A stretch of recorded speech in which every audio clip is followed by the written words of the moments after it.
Scissorhands. What is there to say about this film? Not much. It's got Alan Arkin in it. He's a good actor, and Edward Scissorhands. Who am I kidding? This is one of the best Tim Burton movies out there, and my personal favorite. The movie is about a man with scissors for hands, as you can tell by the title. He was created by a mad doctor played by Vincent Price. He was going to give him hands, actual hands. Prior to that, he dies, and now Edward is stuck in this tower until a young lady takes him back to her family, and from then on, it's him following this family, being in this suburban town. They're fascinated with him. He's got a knack for cutting hedges. He does the great montage where he's cutting hair too, so he's cutting hair, cutting bushes. What works about this movie, as with a lot of other Tim Burton films, is that this movie works on an emotional level. You're not required to really think about all the logical things going on here. A lot of the things you kind of just have to follow your heart. As corny as that sounds, but a lot of the things, it kind of deals with this outcast. The other characters in the movie, they're these bickering neighbors in this Burbank-like town. And you feel for the character. He's this outcast, as with most Tim Burton movies. The outcast versus the mainstream, that I guess a lot of people have found attachment to in his movies. And Edward Scissorhands signifies that in a lot of ways. And you can't help but love the fact that Edward is made from a man who had this factory. This is one of Vincent Price's last roles. I absolutely love Vincent Price. This is my very cheap Vincent Price impersonation. This is my Vincent Price impersonation. Would you like me to do the whole review under this voice?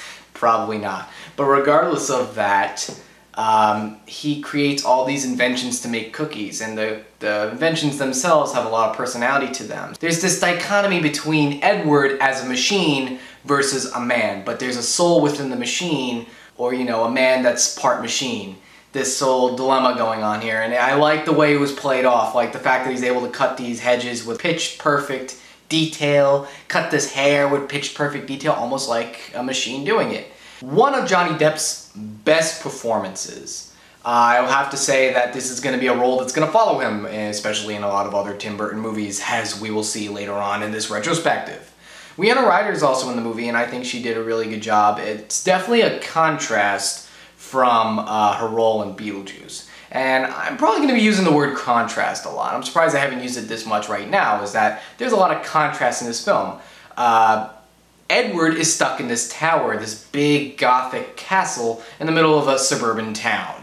The neighbors contrast to Edward. They're these loud, colorful people always spreading rumors and stuff, and Edward's this quiet, black and white, solitary character. A lot of the contrast really works in this film because it really sets up who you know and who you can relate to and who you can sympathize with in the movie. I know a lot of black and white things in movies seem very you make stereotypes out of things like that, but if done really well, you can get a good story. To me, Edward Scissorhands works on an emotional level, as I stated before, on like a fairy tale. It's very much this more mature fairy tale. I mean, yeah, there's a sex scene, I believe, in this film at some point, so it's, as far as saying it's fun for the whole family, might be pushing a little. Maybe older kids would find more appreciation out of Edward Scissorhands than, say, like 6-year-olds. I did see it when I was 6 years old, but that's because that's just me. What can I say? I'm cool.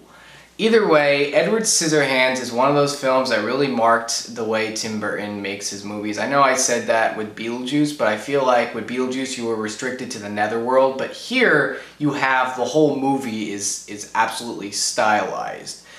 It looks gorgeous. I love the set design. It was done by Bo Welch, who also worked on Beetlejuice, mind you, but this is another collaboration, and one collaboration that will mark many later on for Bo Welch and Tim Burton, but mostly with Danny Elfman. But still, really good production design. I love the cinematography. I love the direction of the characters, and I love the overall story. It's got a bittersweet ending. I love Tim Burton movies with a bittersweet ending.